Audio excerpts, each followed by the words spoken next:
আহারে, এবার এসে তোমাকে কিরকম যেন অন্যরকম দেখছি বৌদি।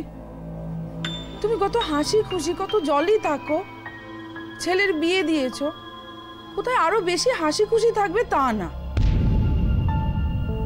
হ্যাঁ গো বৌদি, তোমার কি মন টন খারাপ? না মানে আমার কেমন জানি মনে হচ্ছে রূপমের বিয়েটা দিয়ে তুমি খুশি নাও। না, সেরকম তো কিছু না।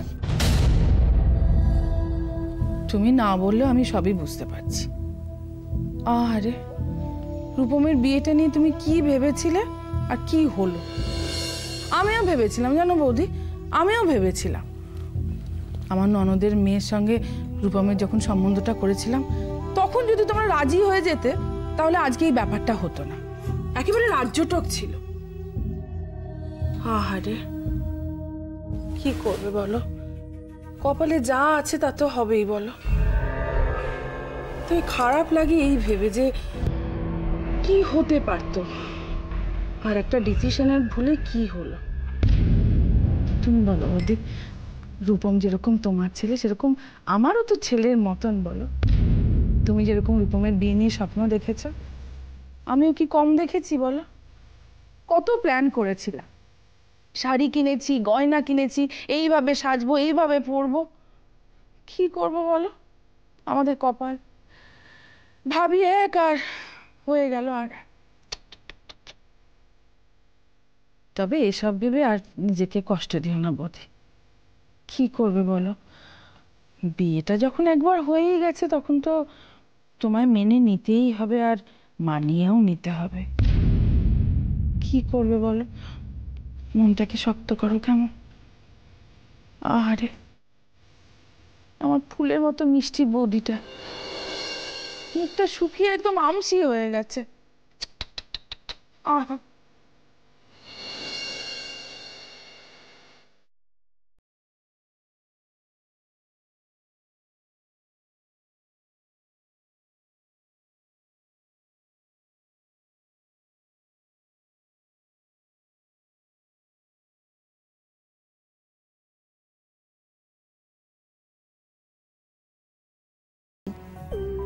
যখন যা পাও হাতের কাছে সব রেখে দাও এখানে ওখানে, তারপরে খুঁজে মরুক দাদা।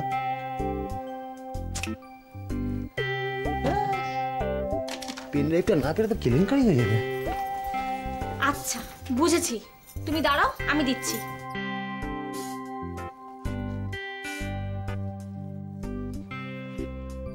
এ নাও, এটা তো। এটা কি? এটা নিয়ে কি করবো আমি? কেন, তুমি তো বললে কি যেন পেন একটা। শোনো, তোমাকে একটা কথা বলছি, তুমি না তোমার কাজ করো, তোমার কাজ করো, আমার কোনো কাজ তোমায় করতে হবে না, বুঝতে পেরেছো? তখন থেকে দাদা তুমি আমাকে বকাবকি করছো, আমি কিন্তু কিচ্ছু বলছি না। আজ তোমার ঘরে আমি এইমাত্র ঢুকলাম, কোনো জিনিসে আমি হাত দিইনি। আর তাছাড়া বৌমনি আমাকে বলেছে যে আজ থেকে তোমার ঘরে সবকিছু সেই গোছাবে।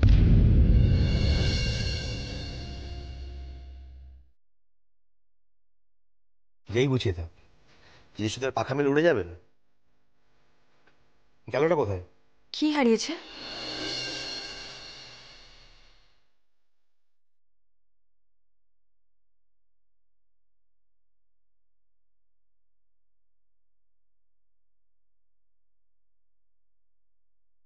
কি যেন একটা পেন পেন করছে। পেন?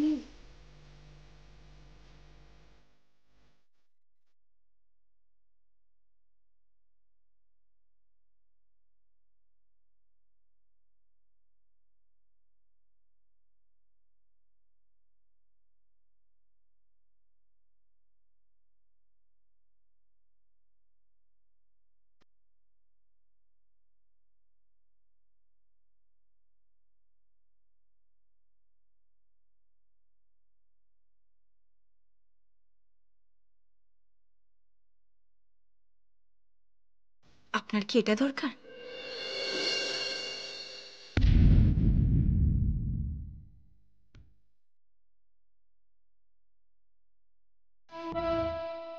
থ্যাঙ্কস। তাই ভবিষ্যতে না গোছানোই ভালো।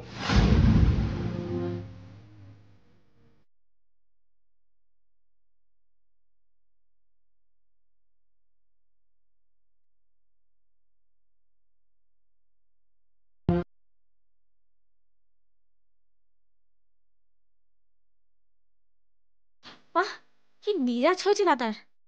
নিজে তো ড্রয়ারে সবকিছু খুঁজলে কিন্তু পেলাম না। আর যেই তুমি ব্যাগের মধ্যে গুছিয়ে রাখলে অমনি সব থেকে বড় অপরাধ হয়ে গেল। দেখো তথ্য এসেছে, তোমার বাপের বাড়ির লোক এসেছে, শিগগিরই চলো।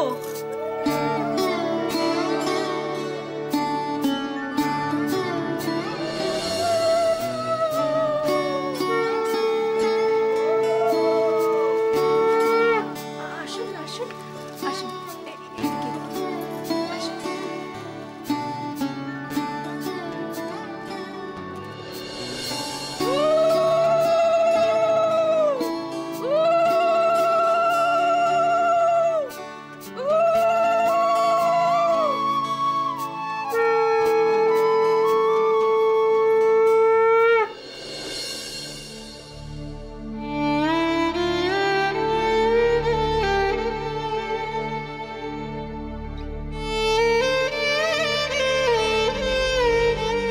আহারে, তোমার বুঝি দিদি শ্বশুর বাড়ি পছন্দ হয়নি না?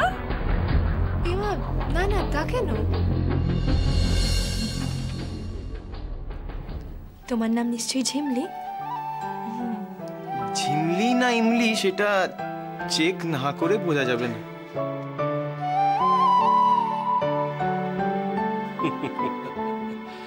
তারপর প্রবাল, শুভ্রর শরীর ঠিক আছে তো? হ্যাঁ আঙ্কেল। আহারে, তোমার বাবা বুঝি অসুস্থ? বাবা এখন ভালোই আছেন। আরে আরে আরে, এত ফর্মালিটিস কেন? প্রবাল, এ হচ্ছে আমার বোন পুরবী, রূপমের পিসি। ও হ্যাঁ। এই থাক থাক থাক থাক, প্রণাম করতে হবে না। আহারে, তোমার বোধহয় খুব টেনশন গেছে না? আর হবে নাই বা কেন? তাড়াহুড়ো করে এত কম সময়ের মধ্যে বোনের বিয়ে দেওয়া সেটা চারটিখানি কথা নয়। আর ওই তো রূপম এসে গেছে।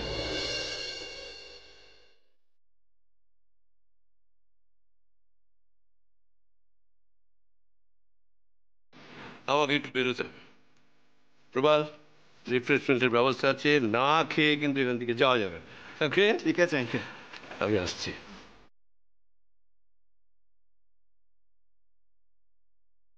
রূপম ভালো আছে তো? আচ্ছা রূপম, আন্টিকে দেখছেন, আন্টি কোথায়? মা মা আসেনি এখানে? এই সন্ধ্যা, দেখ না একটু মা কোথায়। ও এই তো আন্টি। ভালো আছেন আন্টি? এই না না, ঠিক আছে ঠিক আছে ঠিক আছে।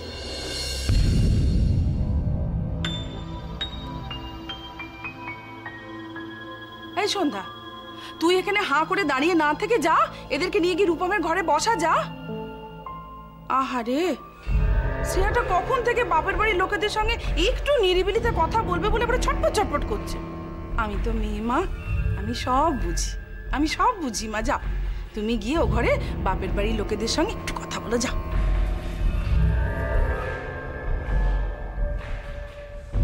সন্ধ্যা, তুই একটু চা জল খাবারের দিকটা দেখ, আর যদি দরকার পড়ে আমাকে ডাকিস।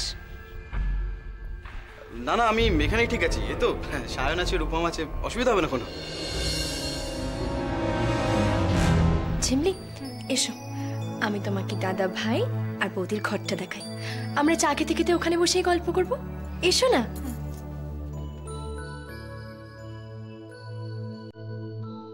শান, তুই একটু অ্যাটেন্ড করো ওদের। আমি একটু আসছি, হ্যাঁ একটু আসছি।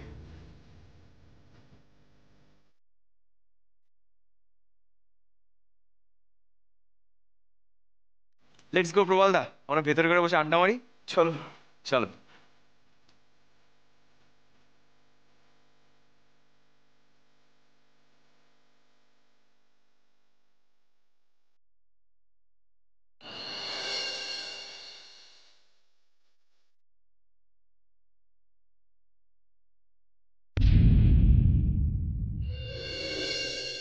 এসো এসো। এবার কোথায় পালাবে ঝিমলি? মানে? আমি লায়ন ফ্যান নই, আমি সায়ন। আর তোমার মতন সুন্দরী মেয়েকে একারকা ভয় পাওয়ানোর আমার কোনো ইচ্ছে নেই। তাহলে এভাবে রাস্তা আটকানোর মানেটা কি? আমার এটা সিম্পল, দিদির শ্বশুর বাড়ি, তোমার রেগুলারলি যাতায়াত, আমার জন্য কিছু নাইস মোমেন্টস। আপাতত এটুকুনি ফাইন, তারপরে গ্র্যাজুয়ালি ভাবা যাবে। If you wish. My foot শক্ত মন্দ নয়, কাছে কাঁঠাল গোফের তেল। এই সুদীপ, এসো না। যাক, তাহলে বোঝা গেল যে গাছে কাঁঠাল ফলেছে, এটা কিন্তু আমি শিওর হয়ে গেল।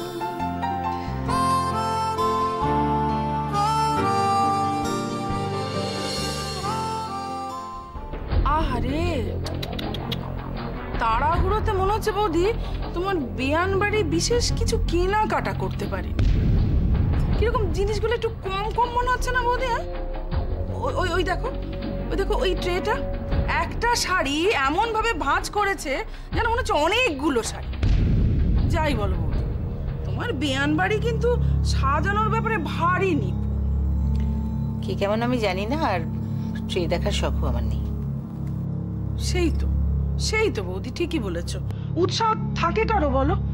একটা মাত্র ছেলের বউ ভাত বলে কথা, কত আশা করেছিলে বলো তো তুমি।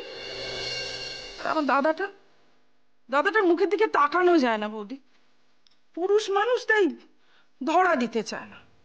আহারে আমার দাদাটা। পুরমি, আমার না আসলে মাথাটা ভীষণ ধরেছে বুঝলে, তো আমি একটু ঘরে গেলাম। তোমার যদি কিছু লাগে তুমি ওই সন্ধ্যাকে বলো, আর রূপমকে বলো আমাকে যেন ডাকাডাকিটা না করে। আমি একটু গেলাম।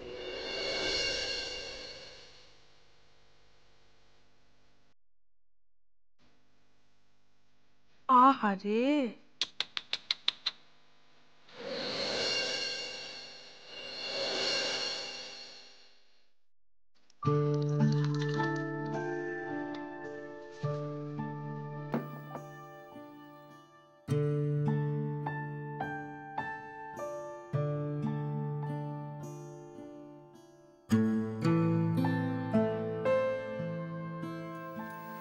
বাবা কেমন আছে?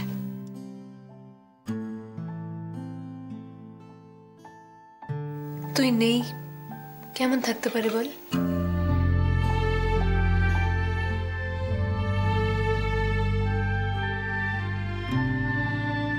শরীর ঠিক আছে তো? আগের থেকে বেটার।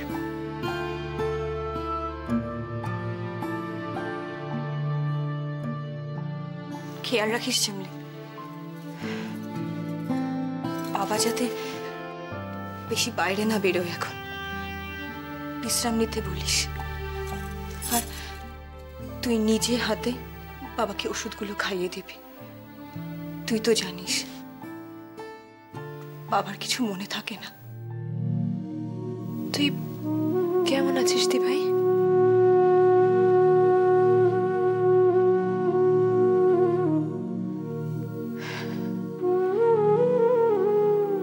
ভালো আছি,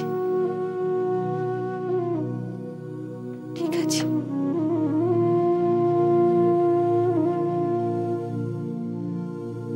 ভালো থাকা আর ঠিক থাকা কি এক জিনিস হলো?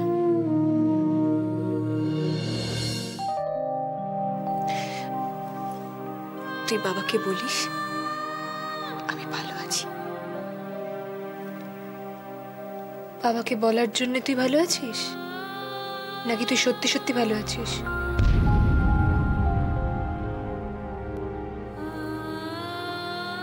থাক, তোকে আর কিছু বলতে হবে না। আমি জানি এরকম অবস্থায় তুই কিরম থাকতে পারিস।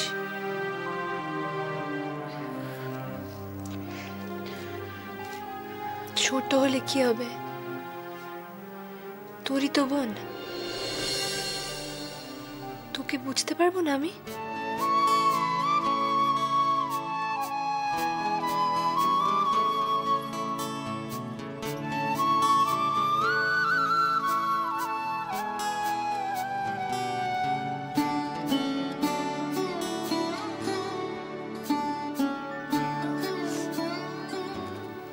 চিন্তা করিস না দি ভাই, আমি বাবাকে কিচ্ছু বলবো না, কারণ আমি জানি আমার দিভাই সবকিছু সামলে নিতে পারবে।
আচ্ছা মা, আমাদের যে ফ্যামিলি ট্রেডিশনাল গয়নাগুলো তুমি পালিশ করতে দিয়েছিলে সেগুলো কোথায়? আচ্ছা, তো সেগুলো তুমি এখনো বৌদিকে দাওনি? মা, ওই যে ঠাম্মার যে জড়ওয়ার হারটা ছিল, হাতের চূড় বালা, তারপরে ওই বড়মার হীরের নাকছাবিটা, মা যেই গয়নাগুলো তুমি বাড়িতে এসে প্রথমবার পেয়েছিলে, তুমি বলেছিলে না নিজের হাতে সেগুলো বৌদিকে দেবে। ওর নাম করে যা যা গড়িয়ে রেখেছিলাম তোর বাবার হাত দিয়ে সবই আগে পাঠিয়ে দিয়েছি। তাহলে ওই পারিবারিক গয়নাগুলো দাওনি কেন? মানে সেইটাই তো আমাদের ফ্যামিলির অ্যাকচুয়াল নিয়ম। কোনো কিছুই তো আসল নিয়ম মেনে হয়নি রূপু, তাহলে এটাও নিয়মের বাইরেই থাক। কিন্তু মা, তুমি লকার থেকে গয়নাগুলো আনিয়েছিলে যাতে পালিশ করে বৌদিকে দিতে পারো। যার জন্য গয়নাগুলো আনিয়ে রেখেছিলাম সেই শ্রেয়া আর এই শ্রেয়ার তো এক নয়। ওর সম্বন্ধে তখন আমি অনেক কিছুই জানতাম, এখন ওর সম্বন্ধে আমি অনেক কিছুই জানি। তাই আমার মনে হয় না এখনই এসবের কোনো দরকার রয়েছে।